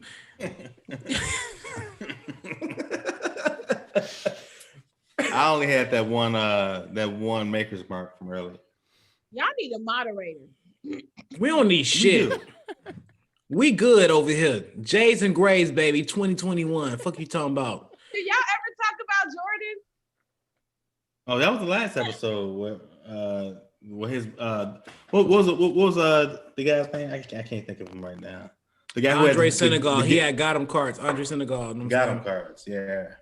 And then Eli brought his Jordans and was like, "These are mine." We were like, "Yeah, okay, right." So that was a fun time, but we do need a moderator or something because we have different styles. I'm like, let's keep it structured. He's like, I was trying to have sex. I was a wild ass nigga. Hold on, we was Dave. We was the. You know what? We're gonna take this off the show because there's right now people like this is probably what people start watching now. Like, get the popcorn. Like, what else y'all about to talk about? Y'all fighting? People like chaos. Let me tell you, people the last 15 minutes, they about to go ham. You got to get the people what they want. Yes, but no, we got to good. What happens is Edot be drunk and he turned into the drunk uncle at the bar. I'm not fucking drunk. Motherfuckers, I used to be wild back in my day, bitch. I used to have nunchucks and we was killing niggas on camera. I am not drunk. You know what? Whenever somebody says I am not drunk, what does that mean? It means I ain't drunk. If I was people every week on this podcast, I let y'all know, like, okay, I'm feeling a little. That's like me saying I'm not fat. You be like, nigga, you are fat. Like you don't say you're not fat unless you fat. Like it's the same. No, I'm defending myself because y'all keep accusing me of being drunk, and I'm not drunk. I've seen you almost fall over and drive like almost down a one-way street, still saying this you aren't drunk. Like I am not. That was then. This is now. But right now, I am not drunk. There's no range. I am not drunk could be you driving down a one-way street, or it could be you meaning you're sober. It doesn't. That should be the name of the new podcast, the spinoff. Where you and Brandi drunk. Sorry, I'm not drunk. We had that episode. I think it was week 3, wasn't it? I think it was week 1. Week 1 or week 2. Sorry, wrong podcast, Brandi. You was just here to talk about Black excellence and FAMU, not this shit, and telling all my damn dark secrets in business. Why you a robot? That's my all my dark secrets in business. That's my stern voice. Oh my God. Well, I don't know what R&B radio show you think you hosting with that robot voice. And next we have R. Kelly, Nice and Slow by Butter Beezy. We got next Butter Love. They used to call me Butter Love. That's why your show wouldn't be sexy. You're gonna keep inserting yourself into everything. And next you have Candy Rain. And you know, I used to. You got the love that I want, the love that I need. You know what? Can I call you in the office? Can you just intro the song and quit singing half the song before you intro it, please, Butter Beezy? You gonna be like, "Fuck you! I'm better than this shit." You need me. So what was your R&B talent contest? Who was you singing behind, Brandi? Back in college? I sang Mario, You Should Let Me Love You. No, we ain't talking about a woman. We ain't talking about no dude. Like who's you mimic off of? Cause yeah, that fit me. Next, Butter Love, that was all me. Who was you? And who Dave, while you talking, who was you? Who did you emulate? Dave, what artist? What artist did you emulate? Who was you? What's that dude you sing? I wish I was a little bit taller. I wish I was a baller. That was your ass, Dave. What's his name? Brandi, help me out here. Somebody, come on, James. I don't know. What's the intern? He left. Oh, I have always marched to my own beat, bro. Always. Like I wasn't a thug with nunchucks, but I was out there just kind of like trying to. Skilo. I didn't have nunchucks either. I played the tuba. I was very happy. I played alpha. Like I was. Can you post one of your outfits on the band when you was doing a crybaby on the football field with your tuba next to you, please? Can you post that? Do not do that. Yeah, we did, man. Like little wild too back in my tuba days. You just like, and they had you air humping your instrument. No, it wasn't air humping. It was literally fucking the instruments. Like it was like. How was it, Dave? Oh no, put the camera back on, Dave. How was it? Come on. The camera has not moved anywhere, sir. Like we don't have multiple. You gotta get more motion in there. You gotta act like you was how you doing. That would be doing the parades and stuff like that. Like I could talk about this shit forever. I really could.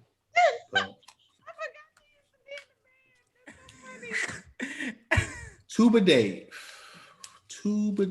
Is that why your favorite movie was? What's that movie with Nick Cannon with the band? And no, shit? It's not Drumline. It's Malcolm X and Boomerang. They had so many FAMU people in them. Oh my goodness, man! I think Will Packer did that. He went to FAMU. He did. I would love to work with him. And he's an alpha. He just be doing so much like stuff. Even Girls Trip was about FAMU, and I'm just like, That's cool. Can I just be a consultant? Because you went there like 25 years ago, sir. Well, I don't know. Tonight's podcast is a little unorthodox, but I have fun. Did you? Yeah, towards like the last 30 minutes. You know what I'm saying? This is the worst branding ever. James, this is the uncut version, y'all. We just keep it 100 on here, but you know what? Look, I definitely want to thank Lavar for coming on, holding it down, representing for Xavier, and Brandi Denise, our good friend. And it's like me and Brandi talk like all the time, and Dave, whatever. But to share her experiences at FAMU and Dave's at Morehouse and mine at Tennessee State, it was a joy. I love talking about the good old days. You know what I'm saying? If you went to HBCU, maybe some of you guys can actually can relate. But at the same time, you know, it was a great time bonding with these two crazies. Ain't nobody jumping in, so y'all trying to leave. That's funny. Dave, stay on fucking topic, okay? Did y'all school have any symbol? Like my symbol was this, the Rattlers. We would strike again. TSU was like this. That was TSU. TSU. TTTSSSU. That was homecoming. We was the shit. What did y'all have? I mean, no. What was yours then, Dave? What was yours? The house, the Morehouse, the house.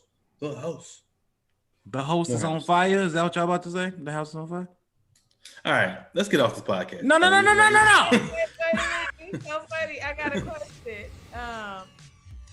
We got 1 minute left before we get charged more money. That's so funny. Why you putting our business? Hey, why you putting our business in the street? White producer. Black Lives Matter, James. They do. Go ahead, Brandon. I don't have a question. That was funny. Here we go. Yeah, damn. We're gonna have somebody gonna be in trouble after tonight. I'm not gonna answer the phone. You gonna call me? I need for you to deliver tomorrow. I'm not worried about Murph. Look, we're gonna talk about that shit later. Fuck out of here. God damn it. Why is everybody coming for me tonight? I can't understand you it. Fell asleep and you got bored. I was never asleep. I'm not tired. No, I wasn't. Go back and play it. Matter of fact, put on the clips. I was looking at my phone. Trust me, we got clips tonight. I was. You're gonna be a meme. You're gonna be a meme tomorrow. Watch. Are you really gonna try and do this? We gotta try. You think that Murph has that much more athleticism than me? Well, People have no idea what y'all talking about. I'm sorry. Okay, I can go now. I can just laugh at it. Right. Yeah, see how Dave just scolded you, Brandi? You know what I'm saying? Y'all talk about me. I'm not trying to pay no extra money right now. I'm like, can we get the fuck off this spot? You're fine. But Check Jerry, your ass. Jerry from NWA. Our producer. Fuck you. Straight out of Compton. Okay, I remember that. That was funny. How dare you? Take you a second to get that. Yeah, it's about 3 to 5 seconds. A little delay time. It's cool though. All right. Okay. I have to get this shit together. Y'all like on episode 8, and it's the same as episode. This might have been the most wackiest one that we've had so far. But I mean, you know what? We'll talk about it maybe tomorrow after our egos just kind of pick back up later. We ain't gonna talk about it right now. You know what I'm saying? But hey, y'all gotta have an earlier showtime and less alcohol, maybe. we don't need no critiques while we live still. I agree. Matter of fact, James, cut this part out right here. Gotta see this. You're gonna cut off. No, cut it out. I mean, it's live. What do you want me to cut? This is how live. many viewers right we got right now? It don't even matter. 2.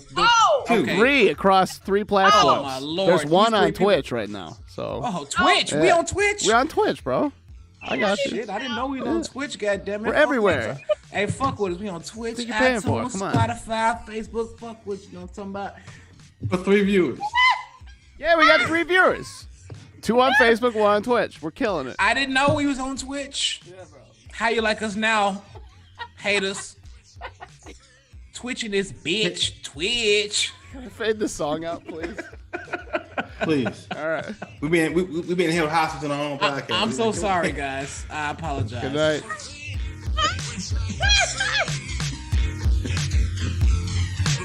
Can we- Please give us a 3, 2, 1.